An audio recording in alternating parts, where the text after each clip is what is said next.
Hi, this is Joe Mullings with The Other Side. I've got Zara Larsen with me today. Zara is with the Larsen Group, and they are really architects of change. Full disclosure, Z and I go back to the 1990s. Dr. Zara Larsen, I call her Z, but Dr. Zara Larsen is probably one of the, I would call it, best trained, best feet on the street, best implementer of change and major change in organizations, and especially in times of crises. I have watched Z, and I'll let her get into the details that she wants to share based upon what's happened in the past. I've seen Z come into billion-dollar companies and settle the ship, make sure that the number one resource that was potentially at-risk people were calmed, taken care of, and actually on the other side came out in a dynamically more powerful organization. So Z, first of all, thank you so much for taking time today. Well, and I know, by the way, part of that getting the ship to go calm also many times includes making the ship rock a bit. So whether that be voluntarily or involuntarily, certainly that's what we're dealing with right now today, is a lot of external factors that are rocking a lot of boats. But trust in the fact, particularly leaders listening in, that you are going to keep the ship level in due time. But now is an opportune time to grab for the gusto and probably do a lot of things you underestimated you had the power to do. So, Joe, I think we had mentioned one of the topics that really resonates with me when we get into this space is the whole discussion around social capital and the power of social capital. So why don't we start in that direction, if that's okay with you? Let's do it. And, I mean, I love this. You're the expert at this, and well, for our viewers, how would you say define Well, let's start that. For your viewers, how would you define social capital? Exactly. So this is not social networks, although that's part of the whole dynamic of social is indeed the network side. But social capital is actually all around us and permeates what we do. And most people are very clear in understanding of physical capital, such as financial capital, inventories, your factories, your human capital, your people, things you can get your hands on and measure as far as assets go. But social capital is the glue that connects all those pieces together. And it truly is a very dynamic entity. And interestingly enough, it's something that actually grows only when you spend it. And what I mean is those networks that you have connected, kind of like dots on a big map. But what makes those networks work is the degree to which you can influence one another, that you're integrated together, and then most importantly, which you'll see playing out in this day and age, in this time right now today, is this idea of reciprocity. And most people jump to the conclusion that means what I give and take or tit for tat. But in the broader context, reciprocity is what I give and I give and I give, trusting that some way, somehow, something's going to come back. And it may not be from the person you gave to or the organization you gave to, but rather there's a ripple effect that completes a circle that comes back to you. So networks, influence, integration, and reciprocity, which at the end of the day really connotes trust. And I don't mean that the classic, I trust that guy to do the right thing, but rather the kind of trust that allows you to complete one another's sentences. It's like you're already in my head. And of course, that's the advantage you and I have, having done business together over 20 years ago, when I can very well remember the day that my major boss at the time walked in and said, I know we just hired you 2 weeks ago, but we're going to reorganize the company and it's going to rip the place upside down. And he expected me to put my head in my hands, as he was doing at the time. And instead I jumped up and I said, absolutely, this is exactly what I needed to be able to amp up this organization that I had been invested with the opportunity to lead. And the first phone call I made after I said to Vinny, but oh, by the way, to pull this off, you got to stand back because I want to bring in a top-notch recruiter to walk with me every step of the way, because I knew we were going to need probably over 150 engineers within 18 months' time. And it's because, Joe, you and I had already worked together, and I already we hadn't talked in years at that point, but I still remembered your phone number. I just automatically dial it with not actually knowing the number, and we were off to the races with your great team on top of my great team. So if we think of social capital, if I could mention, and this kind of goes back, there's two kinds. There's bonding social capital and bridging social capital. So the bonding social capital would be where you've had a shared experience with someone. And if you think about close knit teams, as we're seeing rally right now within our organizations, both not for profit, and the government right now, these are people you're familiar with, you bond together, and you know how to make things happen. And there's a real advantage to having that bonding social capital. I mean, obviously, you have it at the Mullings Group. You know how to all turn the lights on and jump when you got to jump, or you also know when to slow down and when to have fun together. So bonding social capital allows a lot of fluid and actually high productivity in the midst of regular day to day as well as challenges. The one downside of social capital bonding that you have to watch for, though, is it really drives out variation. Because the idea is you want to do things in a continuous, repeatable way. I mean, think about you and your stand up meetings every Friday, where everybody's at the whiteboard or whatever tool you're using these days to keep track of where all the searches are or where the Dragonfly story production plan is. That there's this continuity, and you expect and you want everyone to stick to a certain way of doing business. Well, guess what? Things happen, like 9/11 did in the previous company I was referenced when you and I eventually set this organization up to then be able to cope with 9/11. But what happens, though, is sometimes those ties that you've created within a bonding context can really blind you to seeing a new way of doing business. That's where the other kind of social capital, called bridging social capital, is so important. And a classic example of that is even how you launched your show here, The Other Side. You made one email to probably 20 of us, and I think it was a race to see who could say yes fastest on the internet back to you, say, absolutely, line me up. Now, I agree. I know I'm one of the doggers. It took me 2 weeks to finally make time to do this, as I'm supporting other people right now. But I'm glad to come in at this point in the process. But you knew how to push that one button and rely on a network that's very broad and distributed across not just the medical device and pharma business, but obviously touching me, who comes out of more traditional large-scale manufacturing companies. Z, I have a question for you. So Yes. as you brought up that point of being able to finish each other's sentences and think alike, and then the importance of that bonding. How important is it that the leader or leadership clearly define what does Valhalla look like, or what is the mission? Because you can think alike, Right. but then you've got I've been broken down this crisis into the horizon, which we don't know where that is yet, through the windshield, through the windscreen, and then right at the dashboard. And the windscreen represents 2 weeks. The horizon we don't know, and the dashboard is where are we moving on a 3-day rolling execution plan. How do you do this when you don't know what the horizon is? Well, like anything you do in life, if you make a decision to go from California to New York by car, you don't immediately picture New York City at the end.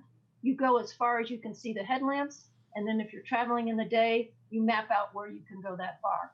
So you take a crack at it. And in other words, you craft that, what I call the vision picture of success. What do you see yourself as individual, you around your family, or you and your organization wanting to be? And you sculpt that. But you want to make it high enough out there that it drives people to think beyond the silos where they're currently comfortable or where they're currently bonded to. There's that other word I used. And so that vision picture of success, and the more you can get it as descriptive, and you can actually see and feel yourself there. For example, my starting the Larsen Group. At the time, I had left a large missile defense company, and there was no doubt in my mind that I was going to have two tracks of business: one to serve corporate clients, and others to serve individual clients.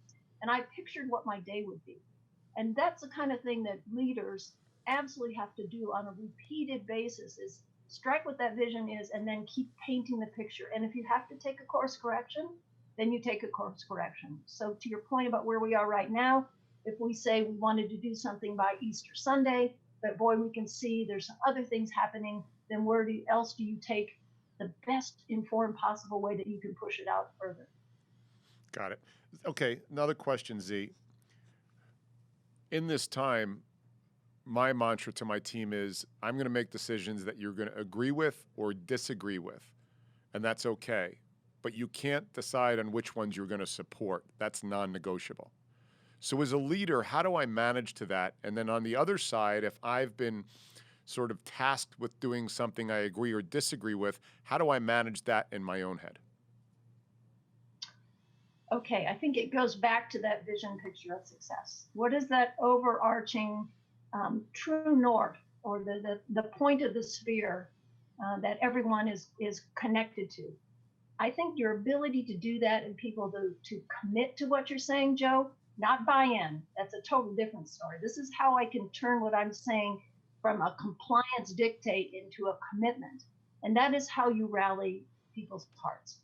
That campaign you and I pulled off almost 20 years ago was fraught with a lot of challenges and a lot of negative discourse. And what do you mean we're going to uproot families? And you're asking me to do XYZ. But the minute we said no one has a title when they walk in this room, we're all together.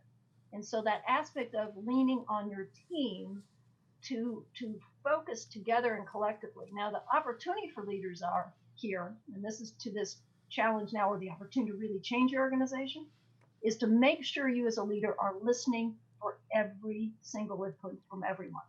Yeah, there's no better time now than to understand the power of listening to all the voices that are in your organization. In fact, for as much energy we often put into going live with new systems or new processes, it's really important to listen to those voices as to what we also should make go dead. In other words, what should we stop doing?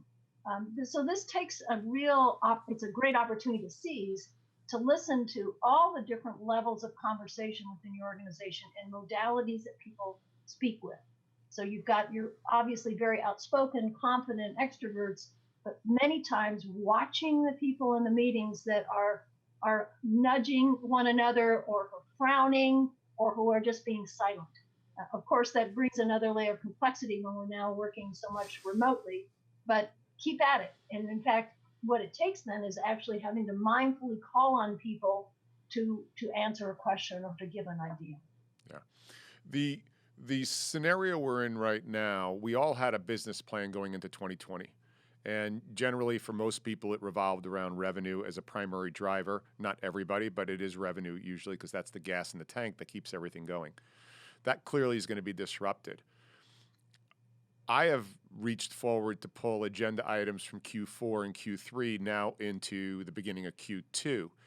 Guidance on how we best manage that and how we best navigate that in order to keep things going. So come potentially August 1 or September 1, when the new definition of normalcy occurs, you're not starting back at March 1? Yeah, I think when you do decide to pull things forward, which is a very smart strategy to do, is to do it though in a way that you're proof of concept. In other words, particularly if you've got some wiggle room, to take some risks and to skip maybe some of the steps you ordinarily did to see if it works out, so that you can be a lot more pliable and flexible when you do and perhaps have to slow down to then speed up. The other thing to really think about is and you're absolutely right, there's going to be a boomerang effect from this. It's sort of like, those little airplanes you used to wind the propeller with a rubber band, and eventually you pull your finger out and the rubber band is going to go gazing. So the idea that you've pulled some things from later in the year up now, that provides a fresh energy for people and an uplifting opportunity to be more creative with some flexibility. So the whole idea is maintaining our momentum, or in some contexts, it's you're keeping the engine on idle so that then you eventually can drop it in gear and move. And so, as well as make some traction though while you're moving around. So I think the idea of giving ourselves the liberty to be flexible, expecting some failures or some hiccups. And the word failure, though, fail is really first opportunity, first attempt in learning, FAIL, is that's what you can do, is be in a much faster learning mode right now. Now, esprit de corps, Z, some organizations are either going to have to make a few decisions. Reduction in compensation is one, and probably the first move. Second is furloughs. And then third is termination. And that's just a reality of things. It's not a judgment. It's a reality. How to best manage around that esprit de corps for those that potentially are furloughed or even let go with the intention of bringing them back? Or how about the people who are still on the ship and their friends or colleagues were furloughed or termed? How do you manage through that, and what should everybody be thinking about? Yeah, and that's exactly where we actually started in our conversation, the power of bonding social capital, because that is really what happens is when we see our colleagues who otherwise have been attached to us at the hip move on, whether by choice or by circumstance. Those are the ones that really, how do we keep the ship level? I would say you start right now with having what I call retention interviews or retention conversations, but they also can be subtly enhanced to be reinvention conversations, right in the context of how someone in your current organization could be offering more that played more to their strengths and their real passions, such that come that time when you may have to indeed exit them or give them with all compassionate ways some avenues to move on to new places, they've already got a stronger foundation of who they are at the core. So that's really a great opportunity to seize on right now. I say that in particular because let's not kid ourselves, the war on talent still is underway. And in fact, I think it's going to speed up because of the demand for new and additional skills, whether that be teachers that are now realizing that they're going to be online driven or people in global supply chains that are now going to be working and interfacing with people that perhaps were competitors before. Is that now this idea of embracing and reinventing ourselves on an individual basis? Back to your specific triage, though, that's facing leaders, I'd highly recommend looking hard at the idea of pay cuts first across the board. I did that as part of my previous company. It was a private equity backed firm, and it was during the last downturn in 2008. We made the decision to take across the entire company a 5% wage cut and did not let anyone off because we knew on the other side that the uptick was going to be dramatic. We were supplying consumer goods all over the world. We also had a hunch that our competitors were going to go the other route, which was lay people off. So we held the course. Not only did we take across the board pay cut, but all of the executives deferred any future pay increase to their base pay until such time that the company was going to be flipped, because we knew that was our intention, was to go through a change of control. What interestingly happened was indeed on the other side of the 2008 trauma that hit, particularly the do-it-yourself industry, which is where we were placed, is within 5 years, we, through a period of one-time bonuses every year, were able to bring everybody back up to the same pay situation. And indeed, the senior leaders, when the company flipped, they caught the wave then. So that's number one, and it's a really important additional lever to think about. The you had mentioned earlier before we came on air about air cover for entrepreneurs. You want to expand on that within an organization and how that relates to today? Yeah, absolutely. And it plays back to the fact that that's the passionate position I've found myself in many companies. In fact, that's where I'm usually attracted to go, is where there's a fire, that's where I run towards, not away, because that's where there's the greatest need to stabilize the organization or take advantage of the destabilization to bring a lot of change.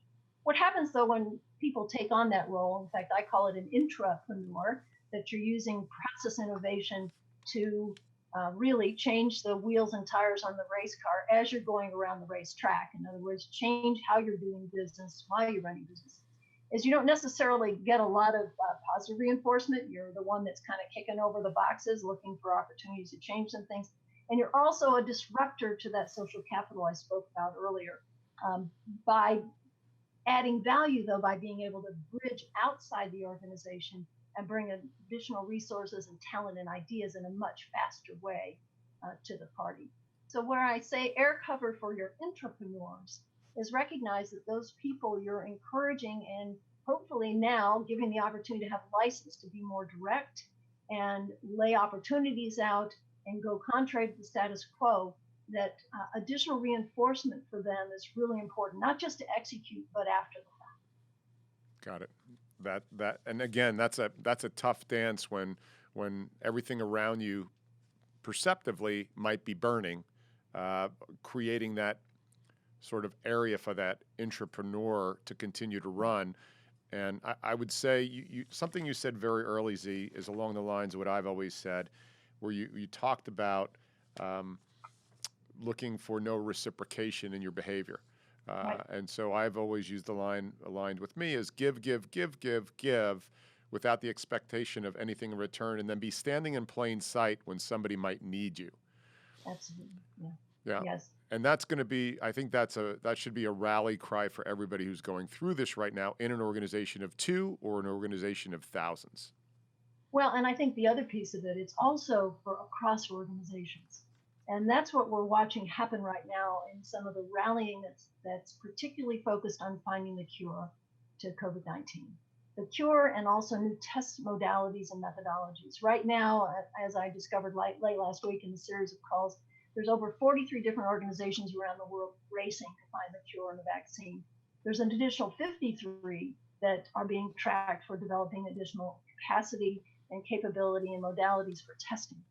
Now, I also was on a call on Friday where someone asked the question, well, do you think, though, on the other side, that those companies that are now openly collaborating and sharing information around the world and being supported by governments and institutes, that will just go back to business as usual, though, where the almighty dollar will cause people to hunker down and keep it to themselves for their own profit modality?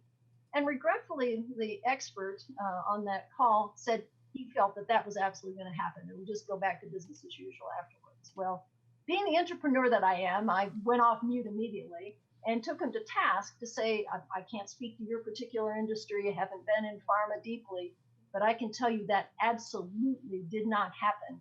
For example, after 9/11, when the organizations I was a part of were significantly reshaped, first and foremost to address our own silos inside our company that we realized were nonsensical to how we needed to operate in a faster, smarter, quicker way, but also our relationships with our suppliers and our relationship with our customers.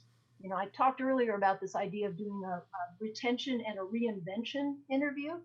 Quite honestly, that's what we should also be doing with your customers, because not only to retain them, but oh, by the way, your services and the value you add might allow them to reinvent in new ways. And of course, Joe, you're sitting here leading dragonfly stories, and on the other side is exactly that. You realize that your search business and coupling that with a business in the social media space, you could offer your client companies additional airtime to present their brand to the world. You wouldn't have spotted that or known that had you not been focused highly on growing your business, not just from new customers, but also retaining the ones that you have. Yeah, that's exactly right. And that's the guidance that I've been giving to large number of entrepreneurs who own headhunting search firms, talent access firms, is this is the time now to think about what's the value add. And again, not looking for anything in return, because on the other side of this, that partnership will become stronger. Z, Well, in fact, that it almost might be contrarian to say that you, as a search firm, should offer your services to companies to help them do retention interviews of their current employees, because your team has all the skills, the frameworks to be able to do that, albeit that's how you pivot to pull people out of organizations. But to leverage it back in and build then a collaboration that allows a different way of operating and abilities to partner in new ways is absolutely a prime possibility right now today. Yeah. Start today, because organizations are hamstrung with their leadership being focused on making sure we have all the other ships running on tow. So it could be a great possibility in those who are in the talent management business. Yeah. Z, without going into the details in your current role, what can we all do beside, the obvious extreme social distancing? What can we do to help our local town, help our local state, and help the country from your perspective with the information that you have at hand? Right. Thank you very much for that opportunity. The change leader that I am and the entrepreneur that I am, a lot of what we've just talked about, I'm applying in a deeper way in the ride that I currently have with an organization, but also stretching myself and my team and our organization pretty broadly to connect the global dots, but also think locally. So I would offer back to those listening in is that for every step you're making for your company to be as solid as it can be, it actually is affecting a spiral effect, your employees, their families, how they engage in the community. So I think one of the things, certainly when we hear a call out specifically for knowledge and understanding of where we might have personal protective equipment in storehouses that could be floated in other places, that's one, is certainly the physical needs that people have. But I think the emotional needs and the mental health needs are really, really important right now. Those of us who have done business internationally and been on telecoms and video comms ad infinitum, this is a natural dynamic, but that isn't the same for everyone. So how we share our tech and our understanding could also be a really important place to go. The other thing is that I personally am a person of faith, and with Easter Sunday coming up, for me, that this is every bit an opportunity for us also to rally in our own private way to support the bigger picture of where we can go together. Super powerful. Well, Z, I know you have really big fish to fry on behalf of our entire country, and I appreciate and I'm thankful for that they've got somebody like you on the team. If we can we count on you coming back and spending more time as the country Absolutely. and humanity, for the most part, needs to go through probably the biggest change in the history of the world, in my opinion, and still to be seen on the other side, but I firmly believe that. Absolutely. I am honestly, from my own mental state, I'm already on the other side. But I know that all the steps that we have to take and stay urgently focused and be willing to change the course to get there is something we all have to handle. One exchange you and I had here just yesterday, I'd highly recommend people go out and Google I pencil, the letter I and pencil. It's some incredible wisdom from the 1950s that really emphasizes, to your point, that we are all interconnected. And now more than ever, it's demonstrated that in full force. So thank you so much, Joe, for what you continue to do in your avenue on the other side, and to your great team. I'll look forward to being in touch soon. I appreciate it, Z. Thank you so much. Much love to you and your family. Stay safe Thank up you. there. And this has been Joe Mullings from the other side.